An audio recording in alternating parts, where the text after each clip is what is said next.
religyoso. Pero ang kaligtasan pala ay dahil lamang sa mabuting kaloob ng ating Panginoong Jesucristo. At makukuha lamang sa Kanya at sa Kanyang ginawa sa krus sa pamamagitan ng pananampalataya. One can only be saved through faith alone, in Christ alone, by His grace alone, for His glory alone. And it's all according and revealed from the Scripture alone. Dahil sa pagkakabukas namin sa 5 solas of Reformation at sa salvation of grace or salvation by grace, yun ulit, kami ay nag-decide na maghanap ng local church na may kaparehas na pagtuturo nito. Naunawaan din namin na hindi pwedeng ihiwalay ang tamang pagkakakilala sa Diyos, tamang pagkakakilala sa kaligtasan, at hindi pwedeng ito iba sa tamang pagkakakilala sa iglesia. Kaya nananalangin kami para sa wisdom at guidance ng Panginoon sa amin.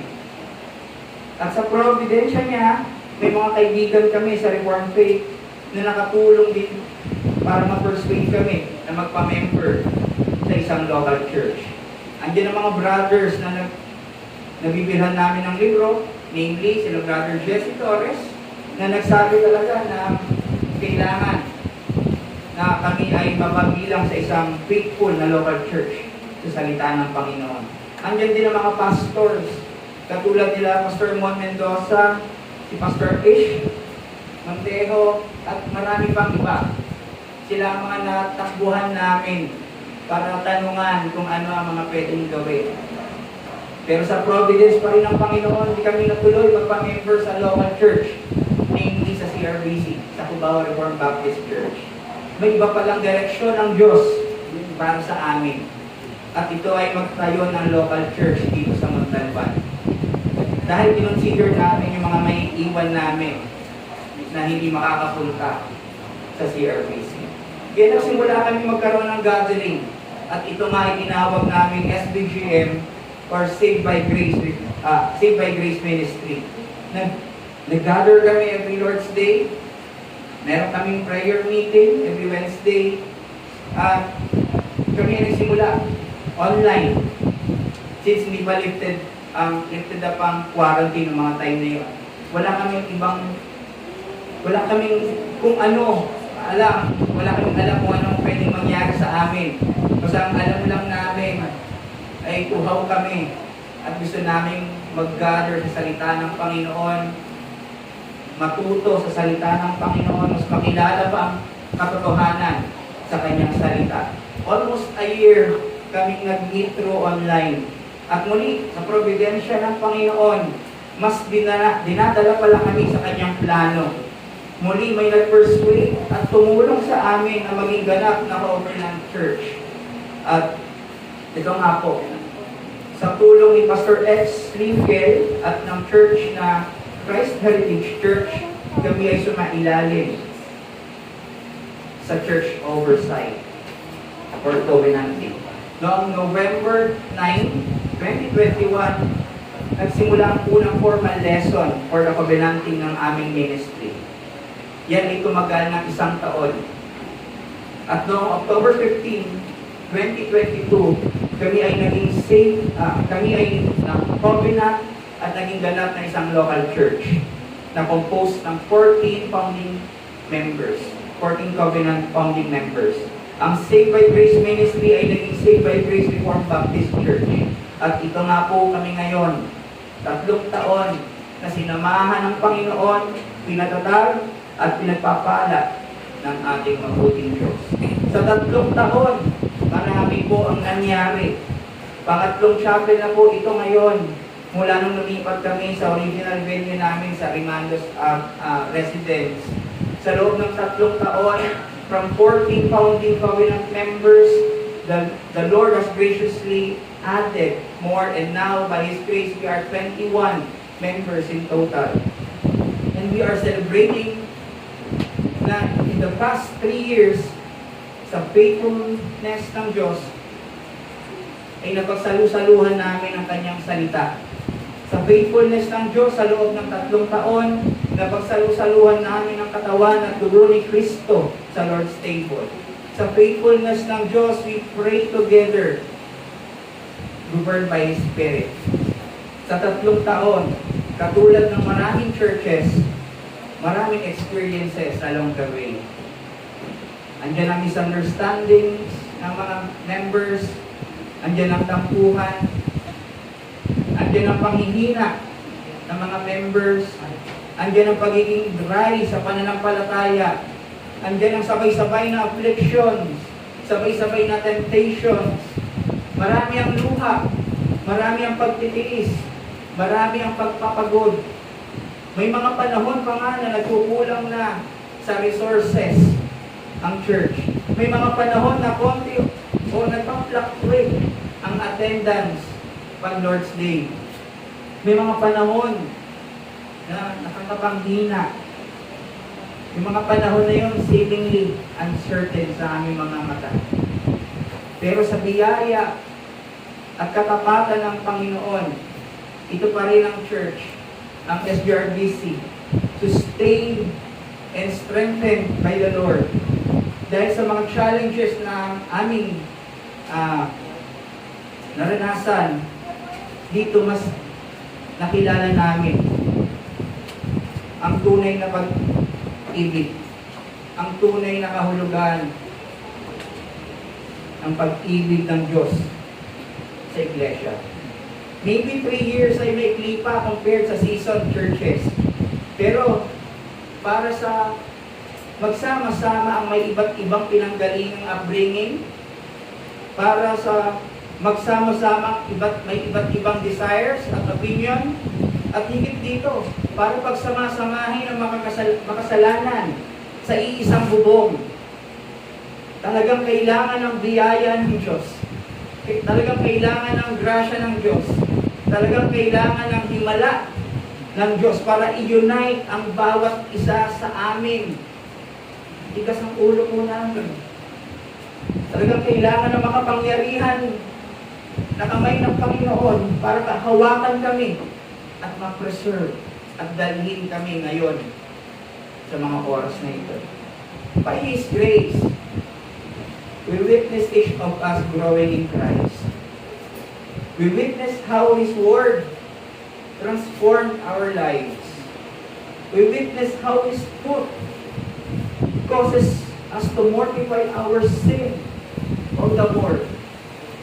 We witness how His means of grace cause us to be assured in our union in Christ. By His mercy, He taught us how to be His children through His Word. Nakita namin kung gaano ka-active. Nalaman namin kung gaano kabuhay ang salita ng Diyos na nagmi-minister sa puso namin. Tinuturuan niya kami ng tunay na kahulugan ng love experientially. Na yung aming nalalaman na pag-ibig doctrinally, ito ay pinapadahan sa amin unti-unti. Hindi madali. Ito ay masakit. Dahil true love aborts. Ang true love ay nag-iigitig sa pag-ibig ni Kristo na selfless. Nagbibigay ng buhay. Tinuturuan kami ng Diyos ng meaning ng submission, ng meaning ng humility, katulad ng submission at humility ni Kristo. Tinuturo niya sa amin ang mamuhay sa pananampalataya amidst affliction. Nakikita namin yung itsura ng Romans 8:28. All things work together for good for those who is in Christ. Ito po pala yun. Dinala niya kami sa experiences that we could not have imagined 3 years ago. Kala namin, sisimba lang kami, makikinig, magtatawanan, magkakape, mag-share. Pero iba po pala ang intention ng Panginoon. More than words can say. Hindi lang po pala salita ang pwede namin i-share. Pero yung literal na pagod, literal na dugo, literal na resources. Ito ay binibigay sa amin ng Panginoon para kami ay mahubog. Ito pala ang application ng pangako ng Diyos na itutuwid niya ang kanyang mga anak at papakabanalin niya ang kanyang iglesia. Kasama rin ang paglalago niya sa church ay sa kabanalan ay we witness how the church or how the gospel promulgates. Mas na-appreciate namin ang preach gospel na nagko-convict sa mga visitors every Lord's Day. At sa biyaya ng Panginoon, together we witness their confession of faith. Together we witness them being baptized at may eagerness to apply as a local church member. Truly, by His wondrous grace, nakikita namin as we plant and water their heart with fruit, God is causing them to grow and bear fruit alone. Siya lamang po talaga. Wala pong may pagmamalaki ang bawat isa. And as we celebrate our 3rd anniversary, we don't just look back with gratitude, but we also look ahead with hope. Praying for more years of hearing the Word together. More years of praying together. More years of partaking of the Lord's table together. Looking forward to singing more hymns in the years to come. Looking forward for edifying fellowship and more good food every lunch on the Lord's Day. Looking forward for many more years with you, brethren. We, the covenant members of the Saved by Grace Reformed Baptist Church, are confident that the same God who called us, the same God who sustained us and preserved us these past years will surely continue to work in and through us. Side by side, together in the gospel, we strive in walking in righteousness, with our eyes locked in Christ, locked to Christ, with our hearts and minds rest in Him. As we anticipate more afflictions, we also anticipate more of His mercy, for His mercy is afresh every morning. We know that God's grace abounds all the more when we are in times of weakness and dryness. And we know that God's love in Christ will never abandon nor forsake us. And today we pray that may our unity in faith, steadfast in hope, and labor in love reflect Christ's beauty to our community and to the nation. And this is again Saved by Grace Reformed Baptist Church, celebrating His love and faithfulness, and we are grateful that we are celebrating it with you. This special celebration, we are with you guys. Maraming salamat po. May our good crying God be exalted and be lifted up in His church for 3 years of overflowing grace, love, and mercy, and for the unending years of His unfaithfulness to come. Again, Solitaire Lord. Tayo po ay manalangin at ibalik natin ang kapurihan.